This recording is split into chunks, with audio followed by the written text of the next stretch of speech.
You come to Japan expecting connection, a culture of beauty, grace, and quiet charm. But what you find is distance dressed as politeness. Women so flawless, they seem untouchable. Men so restrained, they forget how to reach out.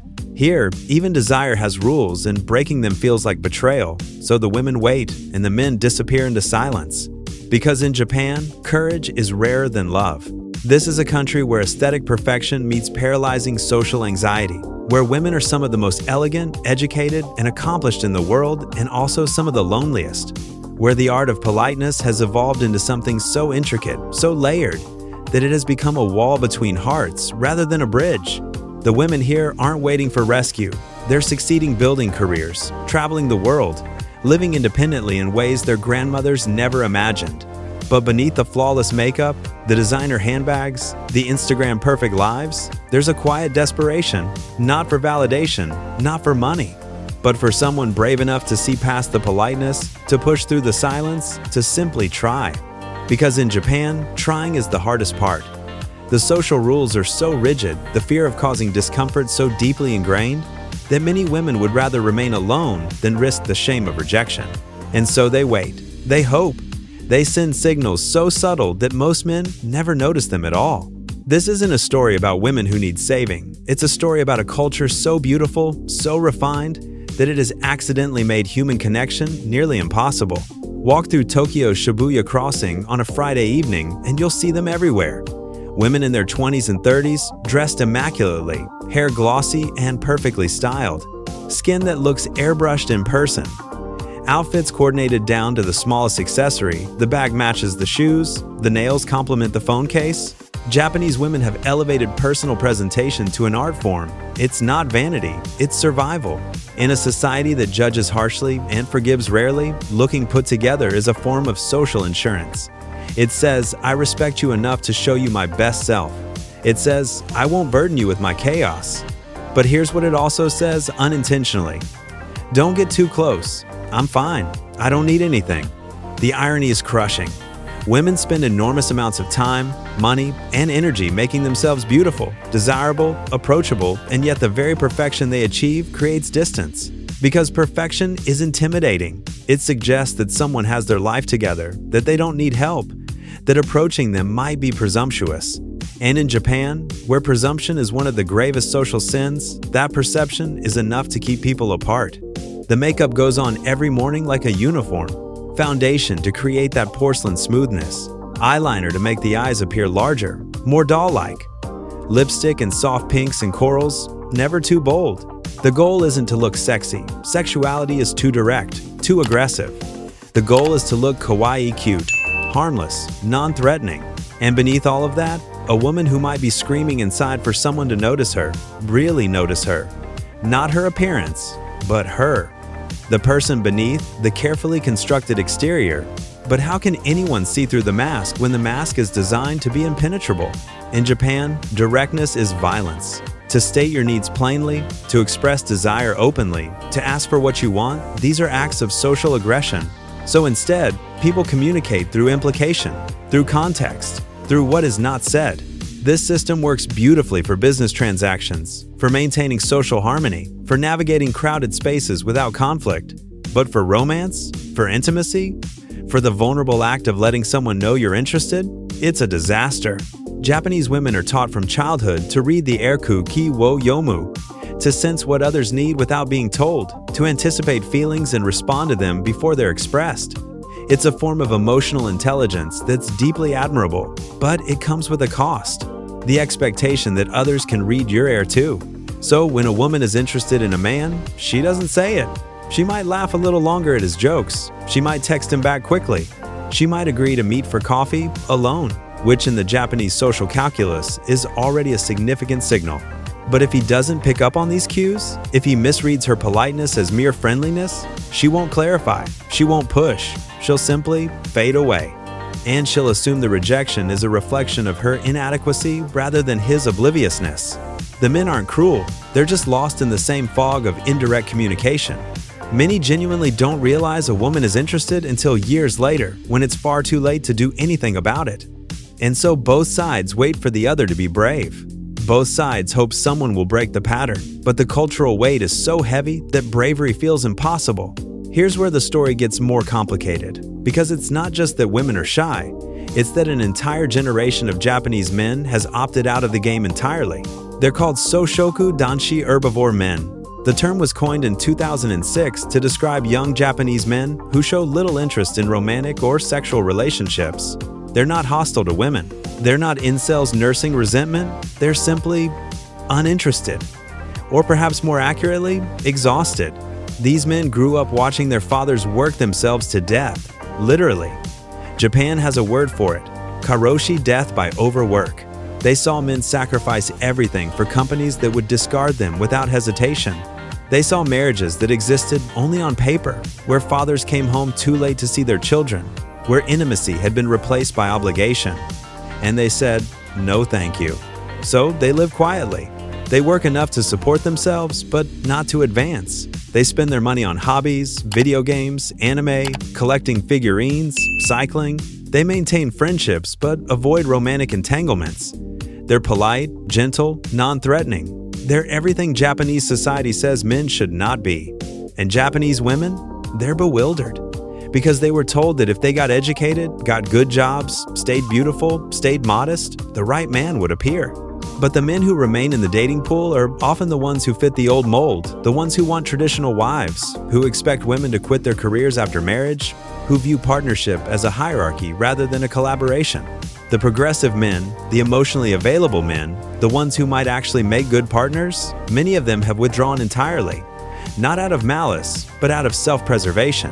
The result is a standoff, women waiting for men to approach, men waiting for clearer signals, both sides exhausted by a social system that makes connection feel like navigating a minefield blindfolded. Japanese women are thriving in ways that would have been unimaginable a generation ago. They dominate certain industries: fashion, beauty, hospitality, healthcare. They travel solo more than almost any other demographic. They buy their own apartments in their 20s. They build careers that fulfill them. This independence is hard-won. For decades, Japanese women were expected to follow a script: graduate, work for a few years at an office lady position, marry by 25, quit to raise children, and disappear into domesticity. The term Christmas cake used to describe women over 25 undesirable after the 25th, just like leftover cake after Christmas. But that script is breaking down. Women are marrying later or not at all. They're having fewer children or none. They're choosing careers over family in numbers that alarm government officials who see the birth rate plummeting. And yet, independence hasn't cured loneliness. If anything, it's made it more acute. Because here's the truth, most of these women didn't want to choose between career and relationship. They wanted both. But the men available to them often demanded a choice. Traditional marriage in Japan still means sacrificing your career, your identity, your autonomy. It means becoming a supporting character in someone else's story. So women chose themselves, and now they live in beautiful apartments filled with beautiful things, living beautiful lives that feel strangely hollow. They go to cafes alone, surrounded by other women alone. They travel to Bali, to Paris, to Santorini, taking perfect photos for Instagram. Surrounded by couples, they attend weddings where they're the only single person at the table, smiling through the loneliness. And the question haunts them: did I make the wrong choice? Or was this the only choice available? In Tokyo, loneliness has a different texture than in rural Japan, but it's no less real. The city is dense beyond comprehension. 37 million people in the greater metropolitan area. Rush hour trains so crowded that platform workers push people into cars. Apartments so small that you can touch all four walls from the center of the room. And yet, you can live here for years without forming a single meaningful connection. Tokyo is a city of surfaces. Everyone is polite, everyone is considerate, but almost no one is real. Conversations remain transactional. Relationships remain professional. Even friendships often feel more like alliances of convenience than genuine intimacy. For women, the loneliness is particularly acute because there are so many people around. You're never physically alone. There are always crowds, always noise, always activity. But emotional isolation in the middle of millions feels worse than isolation in an empty field, because it suggests that the problem isn't circumstance. The problem is you. Dating apps in Tokyo tell a brutal story. Women swipe through the same faces for months. men who don't respond to messages, or who respond with one-word answers that lead nowhere. Dates that feel like interviews, polite, formal, going through motions without any real spark. Many women describe a crushing sense of sameness. Every date follows the same script. Meet at a station, go to a chain restaurant, have a polite conversation that reveals nothing, part ways with a bow and a promise to stay in touch that both parties know is a lie. There's no chemistry because there's no honesty. Everyone is performing the role of a good date rather than being a real person. And then there's the phenomenon of konkatsu, marriage hunting. It's become so formalized that there are actual agencies, events, seminars dedicated to it. People attend with spreadsheets, rating potential partners on income, education, appearance, family background. It's efficient, it's practical, it's absolutely soul-crushing. Because when you reduce human connection to a checklist, you lose the magic that makes connection worth having in the first place. The title of this piece suggests Japanese women are begging for men, but that's not quite accurate. They're not begging for just any man. They're not desperate for male attention or validation. What they're begging for is courage. From men, yes, but also from themselves. They want someone brave enough to be direct, to say, "I like you," without hiding behind ambiguity, to risk rejection for the possibility of connection, to see through the politeness and recognize the person underneath. But they also need courage to be direct themselves, to unlearn a lifetime of training that says expressing desire is shameful, to risk breaking social norms for the chance at genuine intimacy. The tragedy is that both sides are waiting for permission that will never come, because Japanese culture doesn't give permission for this kind of bravery. It punishes deviation. It rewards conformity. So people remain trapped. Women send signals so subtle they're invisible. Men either miss them entirely or are too paralyzed by fear of misreading to act on them. And everyone suffers in silence because admitting loneliness feels like admitting failure. In online forums, Japanese women speak anonymously about their frustration. They talk about wanting to be pursued but not aggressively, noticed but not objectified, approached but respectfully. The contradictions pile up because what they're really describing is a fantasy. Someone who can read their mind and act accordingly. But mind reading isn't real, and waiting for it means waiting forever. There's a subset of men in Japan who understand this dynamic. They're often men who've lived abroad, who've experienced dating cultures where directness is expected rather than taboo, where saying, "I'd like to take you to dinner" is normal rather than presumptuous. These men return to Japan and find themselves with an almost unfair advantage. Because in a landscape where everyone is terrified of being direct, the man who can communicate clearly becomes magnetic. He's not aggressive. He's not pushy. He's just honest. He states his interest. He makes plans. He follows through. He asks questions and actually listens to the answers. He treats women like human beings rather than delicate objects that might shatter if handled wrong. And Japanese women respond to this like flowers to sunlight. Because it's not that they want to be dominated or controlled, they want to be seen. They want someone confident enough to cut through the layers of social performance and recognize the person beneath. But these men are rare, and for everyone who understands this dynamic, there are 100 who don't, who either remain trapped in the same fearful patterns or who've given up entirely. Foreign men often find unexpected success in the Japanese dating market, not because Japanese women prefer foreigners, but because cultural differences give them permission to be direct. They can say things and do things that would be considered rude from a Japanese man, and it's forgiven as cultural misunderstanding. But this creates its own problems, because relationships built on cultural misunderstanding often falter when the novelty wears off and the real work of partnership begins. Japan's demographic crisis is well documented. The birth rate has fallen so low that the country is literally shrinking. Deaths outnumber births by hundreds of thousands each year. Schools close for lack of children. Whole villages become ghost towns as young people flee to cities or abroad. The government has tried everything: financial incentives for having children, subsidized childcare, matchmaking events, public campaigns encouraging people to date and marry. None of it works. Because you can't legislate intimacy, you can't mandate connection, you can't force people to be vulnerable when their entire culture has trained them to guard their hearts. The loneliness epidemic in Japan isn't a bug, it's a feature. It's the logical endpoint of a culture that values harmony over honesty, surface over substance, form over feeling. And the women bear the brunt of it, because they're the ones expected to maintain their beauty, their grace, their composure, while also somehow signaling availability without ever appearing desperate. They're expected to be perfect and approachable simultaneously, which is like being asked to be fire and ice at the same time. Some women leave. They move to Seoul, to Singapore, to Sydney, hoping that distance from Japanese social norms will make connection easier. And for some, it does. They find partners who appreciate their competence rather than being threatened by it, who value their intelligence rather than expecting them to hide it. But others stay. They stay because Tokyo is home, because their careers are here, because leaving feels like admitting defeat, and they learn to live with the quiet ache. They fill their lives with work, with friends, with hobbies, with travel. They build rich, meaningful existences that just happen to be missing the one thing they truly want: a partner who sees them. Japan is often called one of the most beautiful countries in the world.